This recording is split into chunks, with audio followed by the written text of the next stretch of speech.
sino das notificações. Olá, meus ilustres amigos e amigas, bem-vindos a mais um vídeo no canal Verdades Ocultas da Bíblia.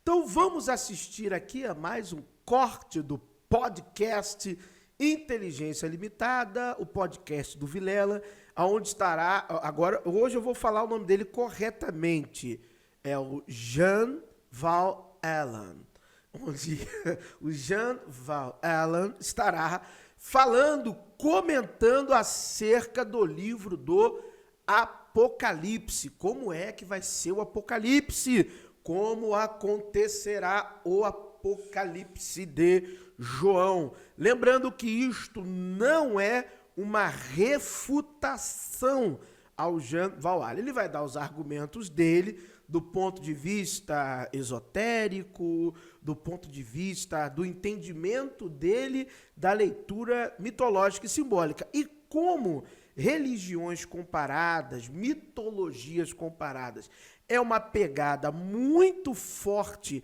em diversos vídeos aqui do nosso canal, até porque é onde eu estou fazendo a minha pós-graduação. Então, vamos ver aqui os argumentos do Jan Val Allen, não é isso? Exatamente isso. Vamos ver quais são os argumentos dele aqui. Eu vou comentar aqui, vocês vão comentar aí também. Vambora, vamos ver o que nós temos aqui. O que seria essa nave de Sofia? É aquilo que está descrito no Apocalipse. Então, é essa volta? É a Nova Jerusalém. Ah, tá. É uma nave que, segundo as próprias medições que o anjo mostrou a João, que é o produtor também do livro Apocalipse, né? João tomou uma vara de medir, assim está descrito no Apocalipse, e o anjo leva João para medir o tamanho da Nova Jerusalém. Então, assim, a quantidade de côvados lá que eles medem, a referência que a gente pode fazer, a Lua está a uma distância da Terra, cerca de 300 e poucos mil quilômetros. Que é a Lua? 144 mil quilômetros. É mais próximo e no mais distante, isso. Mas assim, imagina uma Lua cheia. Essa nave, 400 mil quilômetros, não lembro. Se estacionasse na mesma distância que a Lua está da Terra e acendesse todas as suas luzes, ela seria metade de uma Lua cheia. Sim. Então todos os olhos da Terra veem ou vão ver. 384.400 quilômetros. Quase 400 mil quilômetros. Exatamente. Amigo meu achou que era 400 quilômetros. Sinceramente. Tipo, cara, tipo, eu ia até o interior e eu chegaria na Lua. Então. É porque varia um pouco, chega a 300 mil, dependendo do... Então, assim, a órbita da Lua em torno da Terra, imaginando essa distância, se uma supernave de Sofia parar a essa distância, e por que essa distância? Porque nada que se atire da Terra chega na Lua. Vocês não tem perigo de algum maluco atingido, aqui. Qual é a fofoca? É que não é só uma nave dessa, serão várias.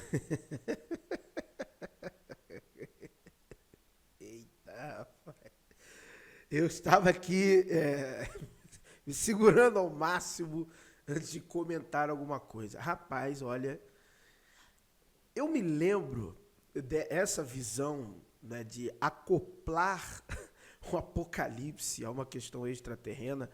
Obviamente, não estava na mente do escritor do Apocalipse, porque o escritor do Apocalipse ele está copiando outras literaturas.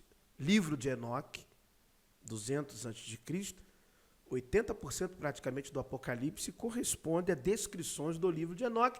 Quem é que não sabe disso? O fundamentalista, o crentão da igreja, que ele não estudou, ele não leu o livro de Enoque, ele não sabe nem quando encontraram o livro de Enoque, nem que língua o livro de Enoque estava em aramaico, foi traduzido por J.T. Milek.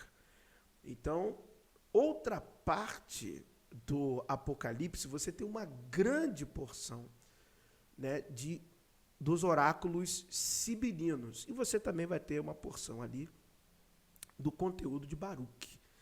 Então, estes livros e ainda outras tradições, eu já mostrei aqui referência bibliográfica. Lembre-se que isso são reacts, e são mais de 1000 vídeos no canal, não de react, mas de eu abrindo essas literaturas e colocando do lado do livro do Apocalipse na sua tela. Então, nós já, aqui no Verdades Ocultas da Bíblia, estes temas já são batidos. Ou seja, não houve visão, não houve uma visão, não houve nada. Ele está apenas reproduzindo de maneira sintética, harmoniosa, sistematizada, o conteúdo de outras literaturas apocalípticas e colocando ali. Então ele não teve visão de nada. Nesse primeiro momento, é obviamente que esta visão não existiu. O texto tem uma função mitológica? Tem. O texto tem uma função mitológica. O texto do livro do Apocalipse ele exerce uma função mitológica para o período em que ele foi desenvolvido. E o Rudolf Bultmann, né, no seu trabalho de desmitologização, e ele vai falar, eu já falei dessa obra aqui, né, Jesus Cristo e Mitologia, obra esta que você encontra em português, exatamente ele dará este argumento, em que a leitura mitológica do Apocalipse será científica, será tentando botar em coisas explicáveis do ponto de vista da nossa compreensão e possibilidade tecnológica. E aí, alguns já vão falar de guerra, Terceira Guerra Mundial, alienígenas, naves alienígenas, e por aí vai. Até porque esta leitura, né, muito peculiar que o Jean Van Allen ele vai fazer é própria. Não é uma leitura nem tradicional do Apocalipse. Se você pegar os grandes nomes, vamos dizer assim, do esoterismo, da teosofia, que se colocaram em um momento a interpretar de maneira esotérica o livro do Apocalipse, não haverá esse tipo de percepção de uma nave alienígena que estará ali exercendo uma função de resgate, descida da Nova Jerusalém, alinhado, sei lá, à volta de Cristo. Isso é uma leitura mitológica moderna.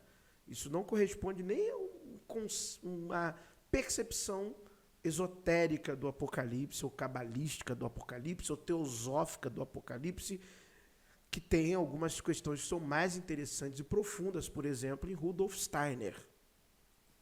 Várias. Algumas maiores que a Terra, algumas maiores que a Lua. Então, assim, será um dia em que finalmente os terráqueos saberão que não estão sozinhos no cosmos.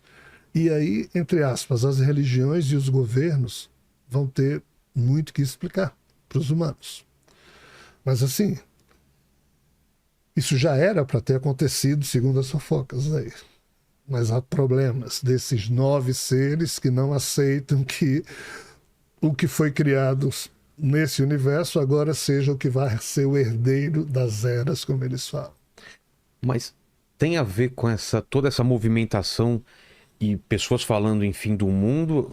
Você acha que há sinais suficientes para a gente achar que esse ciclo está acabando ou não? Mas não é fim de mundo nesses termos. Aí não é fim de mundo no sentido... É final de era, final de tempo. Final de uma era para começar uma outra. Isso. Mas como seria esse final? Seria em forma de guerra nuclear ou... Eis o problema. Parece que sim. Fogo? Veja bem. Isso não é... Efeito estufa? Veja só, a explicação mais razoável que tem para isso é a seguinte. A Terra, ela gira em torno do Sol, não com o eixo dela, assim, o eixo fica inclinado. Então o Sol está aqui e a Terra gira de forma inclinada. E esse eixo, ele tipo um peão, ele faz um bamboleio que dura cerca de 26 mil anos.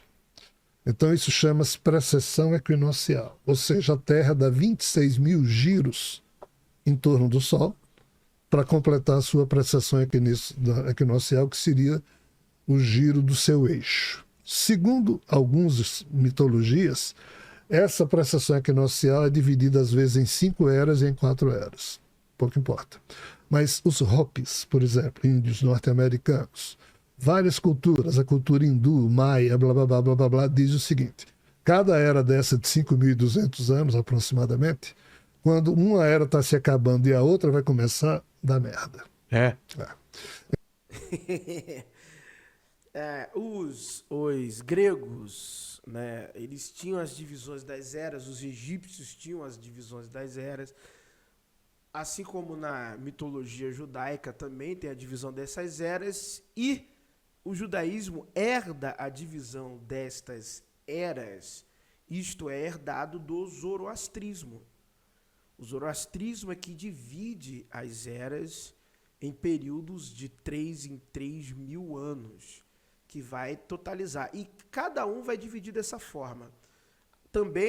Isso também vai aparecer na tradição do zodíaco, na tradição zodiacal, aonde, por exemplo, na percepção ocidental esotérica moderna, nós estamos na era de Aquário. Mas, na verdade, esta transição que ocorria no mundo antigo, na percepção da ótica humana, era decidida pela guerra. A verdade é essa. Quando você começa a se debruçar na questão histórico-astroteológica, você vai ver que os oráculos sibilinos estão falando de uma grande guerra em algum momento. E que essa guerra é que vem o rei vindo do sol, que decide. Quando nós lemos o Apocalipse, uma grande guerra, que nem é a guerra do Armagedon, mas é a guerra do Apocalipse no capítulo 20, que vai repetir, né, a temática Gog e Magog. Quando você pega o livro de Enoque, nós temos uma era pós-diluviana, mas tudo será ali condensado em uma espécie de guerra santa, que irá descrever o livro de Enoque. Isso nós estamos no contexto judaico ainda, cristão. Se nós formos para outros contextos, você também verá que todo esse chamado fim dos tempos e início de uma nova era diz respeito ao desaguar de um grande embate, de uma guerra, aonde você tem profecias para qualquer lado que vencer, dizendo como será o início dessa nova era, ou já dizendo, né, que tem ali o lado predileto, que vai vencer e como será essa nova era a partir dessa vitória. Você vê isso no livro do Apocalipse. Apocalipse capítulo 20 é uma guerra, Apocalipse capítulo 21, eis que vejo novos céus e nova terra, uma nova era, um novo momento. Você vai ter isso também em algumas literaturas budistas, você vai ter isso em várias outras culturas. E aí cada cultura vai dividir estas chamadas eras, a sua forma, de acordo com a sua simbologia aplicada, que diz respeito a uma leitura astroteológica.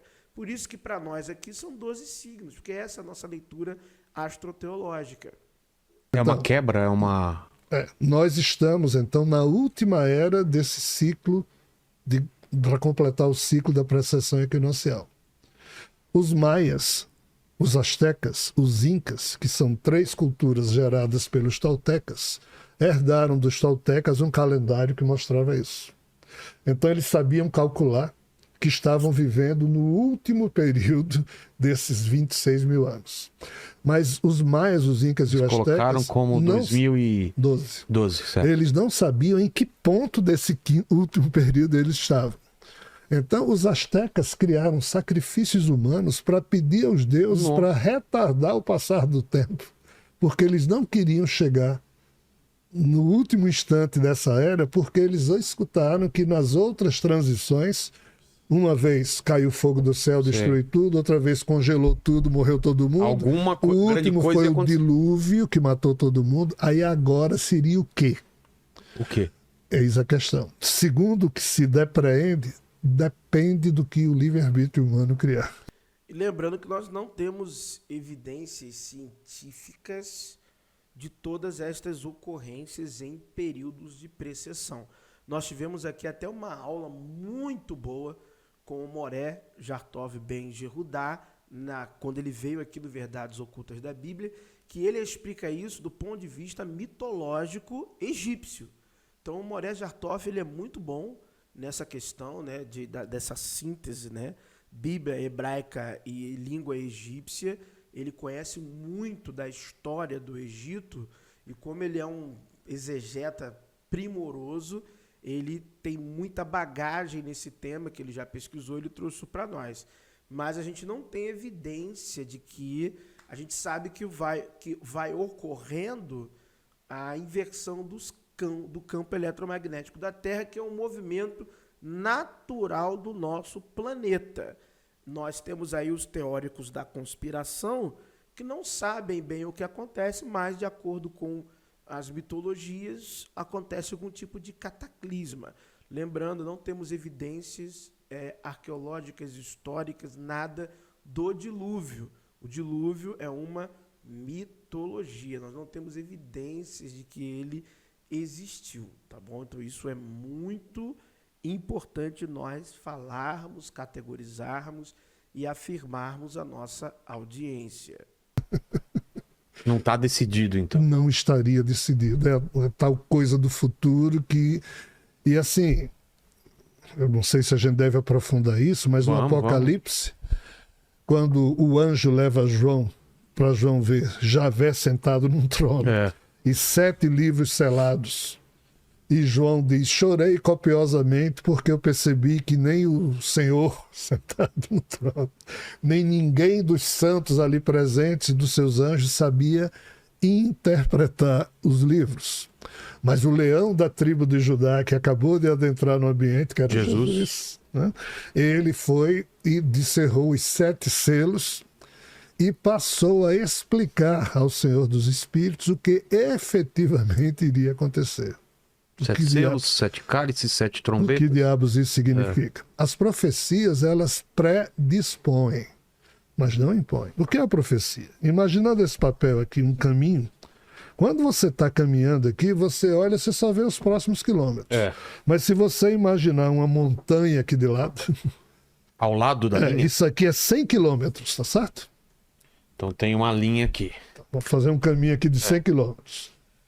Calma aí pra eu não me perder. Quem está caminhando aqui, no momento zero, só enxerga até aqui. Certo. Mas se aqui tiver uma montanha bem alta e tiver alguém aqui, esse alguém consegue ver os 100 quilômetros. Ele está em cima da montanha. Em cima. Tá. Então esse alguém vê aqui que no quilômetro 17 tem um tigre aqui com fome. Aí esse alguém grita para alguém que está caminhando: atenção, caminhante do quilômetro 2. Quando você chegar no quilômetro 17, sebo nas canelas, vai ter senão um monstro lhe devora. Isso é uma profecia. Sim. É um aviso profético. Olha o que é que as profecias dizem. Se aquele que recebeu a profecia honrar a profecia, prestar atenção e agir conforme o aviso, ele escapa. Não, calma. Teologicamente, isso não é o conceito de profecia. Porque a profecia, ela não se resume à capacidade de predição do futuro. Aí não vamos entrar naquelas loucuras teológicas de profecia condicionante, profecia... O profeta era aquele que simplesmente falava o futuro. Se eu estou olhando algo no tempo presente, o observador é Deus. Não foi essa a ideia que estava tentando ser passada ali. Se o cara está dizendo algo no tempo presente, mas que geograficamente eu estou distante, ainda que seja para exemplificar o que seria uma profecia, isso não é o exemplo de uma profecia. A profecia, ela é a predição daquilo que irá acontecer. Nascerá um menino assim, virá tempos assim, entendeu? Não é uma profecia autocumprida ou autocondicionante. Então, vamos lá, vamos com calma, né? Porque ele acredita na profecia, então ele vai fazer algo para... Mas se ele não ligar, ele vai caminhar aqui feito um babaca. E vai encontrar. O tigre vai comer. Então, as profecias predispõem, mas não impõem. Entendi. Os tais 7 livros que estavam lá, selados na frente de Javé, é que um dos livros que eu lancei, chamado Big Data do Criador, é o conjunto de profecias, os chamados códigos da Bíblia, dos 5 primeiros livros, que Javé e os anjos deles conseguiram criar cenários do futuro. Mas nem Javé nem os anjos sabiam dizer das probabilidades qual efetivamente aconteceria. Então só Jesus...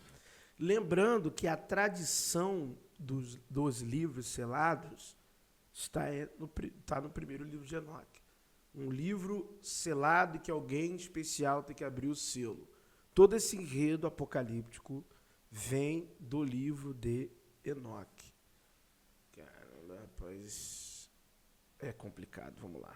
Ou melhor, só Rockman, na sua sabedoria, poderia dizer, ó, de tudo que está profetizado, isso aqui vai acontecer, isso vai acontecer, isso vai acontecer, isso não vai acontecer, isso não vai acontecer. O Apocalipse seria o livro que contém só o que iria acontecer. Por isso que, entre aspas, se você olhar os capítulos 18 e 19 do Apocalipse, você vai ver que o tema é qual é? A queda da Babilônia. Eu escrevi no livro Recado Cósmico, as últimas páginas, eu escrevi várias páginas sobre a interpretação da queda da Babilônia, a queda das torres do World Trade Center, que ocorreu em 2001.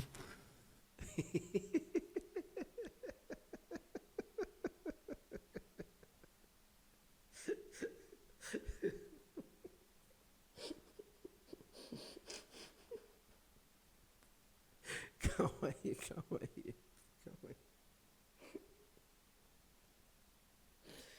Calma aí, cara, calma aí, calma aí, calma. Meu pai do céu, Babilônia ali é uma maneira metafórica, uma maneira simbólica de se referir a Roma. Roma era a grande Babilônia para o escritor do livro do Apocalipse, a grande meretriz, a abominação das nações, Roma. Essa imagem de Roma como uma abominação, ela já tem tradições de Babilônia sendo utilizada como um parâmetro de abominação, já vem de tradições anteriores. E ao tempo do escritor, Roma era a grande meretriz, era a rainha das abominações. Porque, de fato, todo tipo de abominação humana se praticava em Roma, naquela megalópole, já naquela época, com mais não sei quantos mil habitantes. Algumas estimativas vão falar de 1 milhão de habitantes.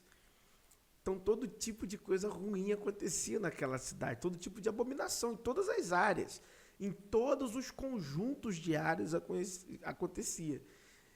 Cara, é só uma maneira de não falar Roma, para não tomar pau, o escritor. Então, ele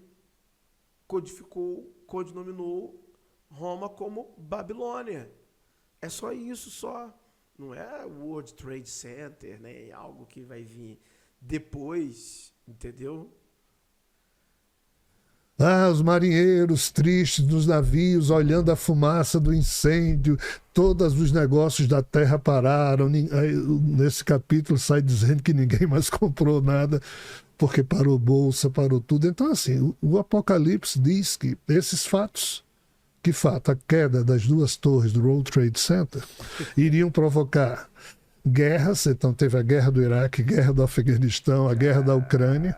Depois disso, o 7º anjo tocaria a 7ª trombeta, e todos os olhos que vivem na terra viriam vir por sobre as nuvens ele, Rockman, ou seja, Sofia, ou seja, Jesus na sua função celestial, na sua forma celestial. Então, em tese, nós estamos vivendo. Eu tenho que ir também. Caramba, que Jesus virou Sofia, cara? Acho que nem na gnose tem esse lance aí, né? Sofia é uma potência muito específica, né? Assim como Rockman também poderia ser interpretado na gnose como Sofia, mas é uma potência muito específica, a sabedoria divina. Essa hipóstase divina, né, que não tem necessariamente uma relação de ser Sofia Jesus. Bom, Jean Val Allen, vamos lá. Aquilo que o capítulo 11 do Apocalipse diz que 2 testemunhas iriam surgir para avisar a Terra disso, e em tese a revelação cósmica cumpre essa função, é isso que eu estou tentando fazer, mas obviamente minha voz não serve de muita coisa, todo ser humano é insignificante, não tem como a gente, não é? Mas é só uma tentativa de acender uma luz para reflexão Então, em tese, está faltando o quê? Só o 7º anjo tocar a 7ª trombeta, porque todas as guerras aconteceram. Ou será que ainda falta uma, a guerra da Ucrânia, na perspectiva nuclear, ou outra guerra? E os 4 cavaleiros do Apocalipse, né? Não, fome, guerra, doenças. Isso está acontecendo o tempo todo. Então, em tese, pela interpretação que eles me deram, falta só isso aqui. E a figura do anticristo? Esse anticristo corre mais pela interpretação que muitos deram em torno do que ali está escrito. Pedro, em uma das epístolas, João, em uma das epístolas, que junto com as 17 epístolas de Paulo compuseram o chamado Novo Testamento, falam de figuras que iriam trabalhar contra os desejos do Cristo. Essa expressão anticristo, isso é uma coisa da interpretação da chamada exegese bíblica, mas ela não é necessariamente bíblica. Isso é uma coisa muito mais que as religiões evangélicas, nas suas escatologias, terminaram colocando, e isso rende muito sensacionalismo, mas assim, isso não tem muita importância sob a perspectiva da percepção exata e adulta dos fatos. Poxa, um momento de lucidez. Não existe anticristo. Anticristo é uma expressão para se referir a um conjunto de pessoas que atuavam contra a expansão dessa chamada igreja primitiva, né? Que negavam que Cristo veio em carne. Estes são anticristos, e o próprio escritor fala, saíram do meio de nós. Haja vista que esta expressão anticristo, elas somente ocorrem nas epístolas joaninas. Não ocorre no Apocalipse, não ocorre em nenhum outro lugar do Novo Testamento. Só ocorre nas epístolas joaninas, na primeira epístola de João e na segunda epístola de João. Então não vai ser um ser, não vai ser uma pessoa, não vai ser nada.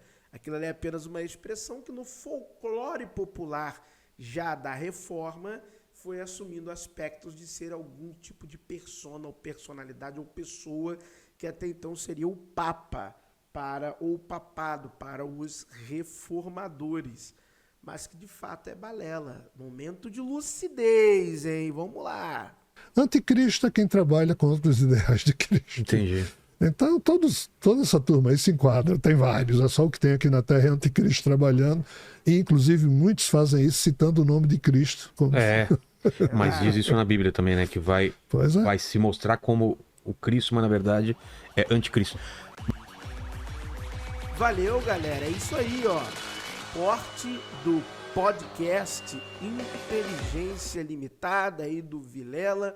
Nós assistimos aí, né, o Jean Val Allen falando acerca do Apocalipse. Lembrando que isso aqui não foi uma refutação, né? Ele estava apresentando os argumentos na perspectiva dele, pessoal, e nós apenas estávamos aqui comentando com alguns dados, algumas informações acerca desta temática. Valeu, pessoal? Um abraço!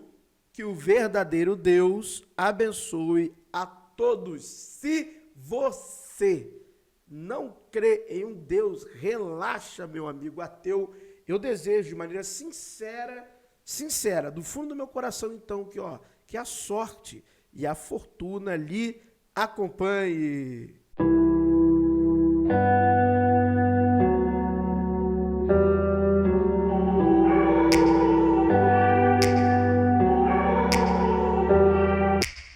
Take me back to a place where I felt at home. Take me back to a day when we weren't alone. Take me back to an age when the world felt small.